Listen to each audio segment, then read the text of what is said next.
The truth about who really hates Hichilema. Zambia's politics of entitlement exposed. Why does Hakainde Hichilema attract such intense hatred from certain groups? Is it his leadership style, his decisions, or something much deeper? Tonight, we go behind the political noise and expose the uncomfortable truth no one wants to say out loud.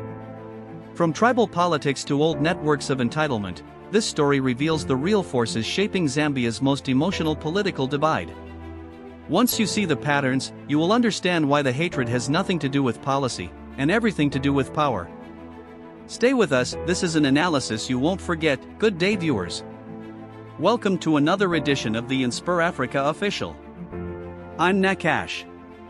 It's been quite a week here, and I hope you've all been keeping well as we navigate these interesting times in our region. Today, we're diving into our lead story, one that has sent shockwaves through Zambian political circles and exposed something far deeper than mere political opposition. Picture this: a nation divided not by policy differences, not by ideological disputes, but by something more primal: entitlement. The belief that power belongs to certain people, certain families, certain tribes. And when that entitlement is challenged, when the people choose differently, what emerges from the shadows? Who truly opposes President Hakainde Hichilema?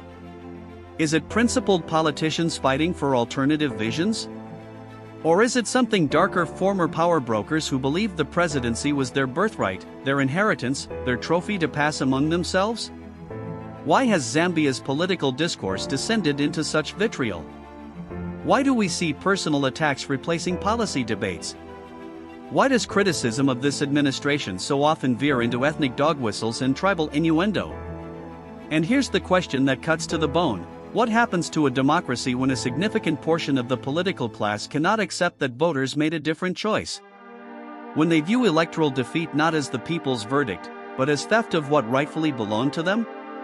The truth about who hates Hichilema isn't found in opposition manifestos.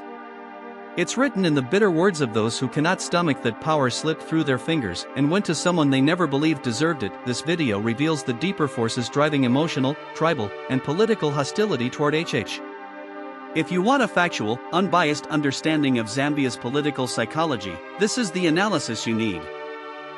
Factual foundation, background and timeline. The revelation came to light not through a single moment, but through a pattern, a disturbing mosaic of statements, social media posts, and political behaviors that have characterized Zambian politics since August 2021. Let's establish the context.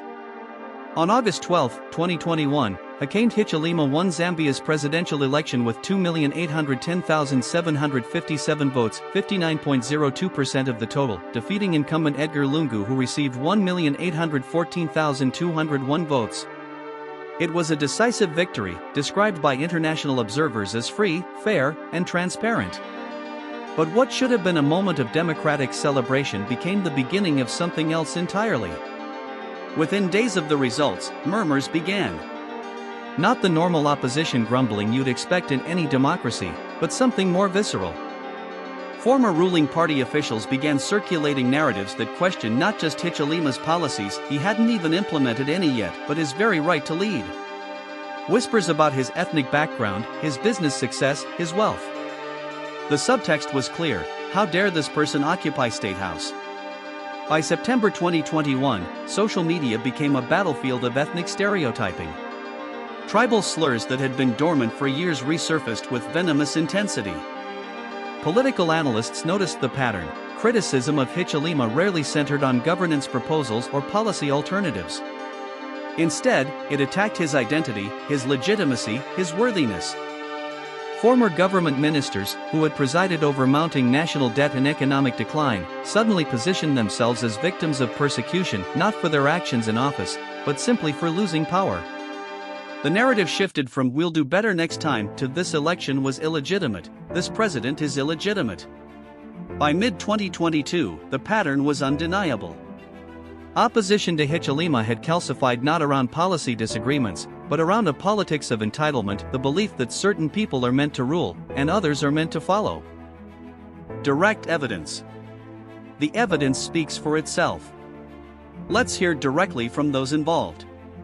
Former President Edgar Lungu, speaking at a political rally in Lusaka in March 2023, made his feelings unmistakably clear. They think because they have State House now, they can do whatever they want. But let me tell you something, power is not permanent. What belongs to us will come back to us. This is temporary. Note the language, what belongs to us. Not the people have decided differently. Not will earn back their trust. But ownership. Entitlement. A prominent former cabinet minister, speaking on a private radio station in June 2023, went further. You know, when we were in government, we built this country. We gave people opportunities. And now they bring in someone who doesn't understand our culture, our traditions. Someone who made money in business and thinks that qualifies him to lead a nation. This is not about politics anymore, this is about who we are as Zambians. The interviewer pressed, "Are you suggesting the president is somehow not Zambian enough?" The minister's response was telling, I'm saying there are people who have earned the right to leadership through years of struggle, through sacrifice. And there are people who just bought their way in. That's all I'm saying." Social media posts from verified accounts of opposition politicians reveal even more. One former member of parliament tweeted in August 2022. HH thinks his money can buy him respect. But respect is earned through blood, sweat, and tears for this nation. Not through cattle ranching and forex trading. #Zambia for Zambians. Another opposition figure, in a leaked WhatsApp conversation published by an independent news outlet in November 2022, wrote, "The problem is simple. These people don't respect us anymore. They think because they voted once, they can just change everything. But politics is not for everyone. Leadership is not for everyone. Some of us were born into this, our fathers fought for independence, our families built the party structures. And now anyone with money thinks they can just walk into State House. It's disgraceful." When confronted about these messages, the politician claimed they were taken out of context, but declined to provide the full context. A political analyst at the University of Zambia, Dr. Muzanda Chilia, observed in an interview with Times of Zambia in January 2023. "What we're witnessing is not normal democratic opposition. It's a crisis of entitlement. You have a generation of politicians who believed power was a rotation among themselves, maybe between 2 or 3 families, 2 or 3 ethnic groups. When the electorate decisively chose someone outside that circle, it shattered their worldview. And rather than adapt, rather than introspect about why they lost, they've chosen to delegitimize the entire process." Perhaps most revealing was a viral video from February 2023, showing a former district commissioner speaking at a funeral. "I'm not afraid to say it. We made a mistake in this country. We gave power to someone who doesn't appreciate where he is. Someone who looks down on those of us who struggled. You know what the problem is? He never suffered. He never went without. So how can he understand the suffering of the Zambian people? This is why we need to correct our mistake in 2026.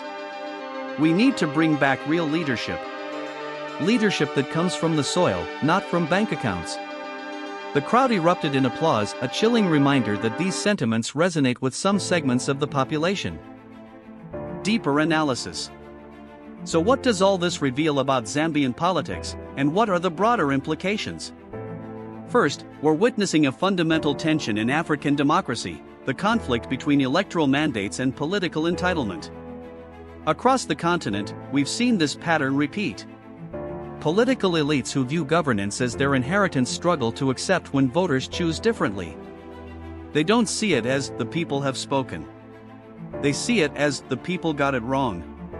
The Hichilema case is particularly instructive because his victory was so decisive, nearly 60% of the vote.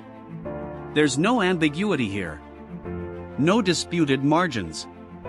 No contested results. The Zambian people made their choice overwhelmingly clear. Yet that hasn't translated into acceptance from the political establishment that lost. Reactions to this phenomenon have been mixed. The ruling United Party for National Development, UPND, has largely tried to stay above the fray, with party spokesperson emphasizing policy achievements and economic reforms rather than engaging with personal attacks. A UPND official, speaking on condition of anonymity, told us, "We understand that losing power is difficult. But what we're seeing goes beyond normal opposition. There's a refusal to engage with our ideas, our policies, our vision. Instead, everything is personal, everything is about undermining the president's legitimacy as a person. That's not healthy for democracy." Meanwhile, some civil society organizations have raised concerns about the ethnic undertones in much of the anti-Hichilema rhetoric.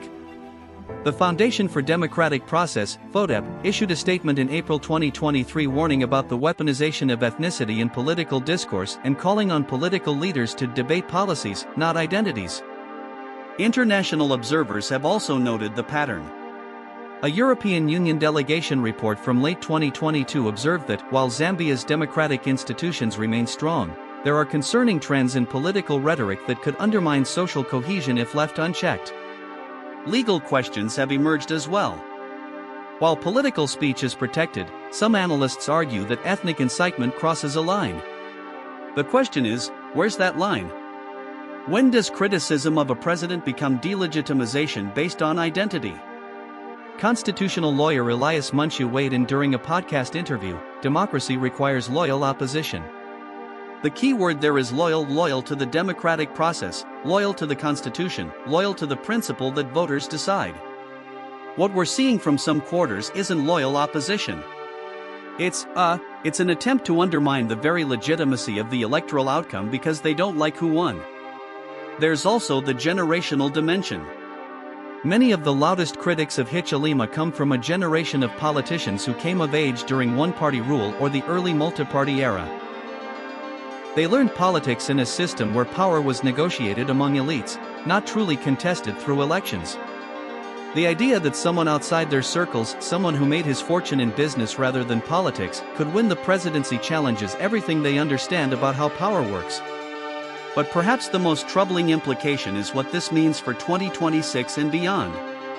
If a significant portion of the political class cannot accept electoral results, what happens to democracy? If losing an election is viewed not as a temporary setback but as an illegitimate seizure of power, how do you build consensus? How do you govern? The unresolved question haunting Zambian politics is this: can the opposition transition from a politics of entitlement to a politics of earning voter trust? Can they accept that power isn't theirs by right, but only by the people's choice? Or will we continue to see a pattern where every criticism of government policy is tainted by undertones of "this person shouldn't be there in the first place"? The answer will shape not just Zambia's political future, but the country's social cohesion and democratic stability. Thank you so much for watching today's edition.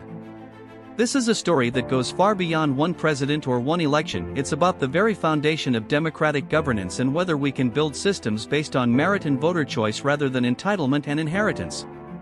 I want to hear from you in the comments below.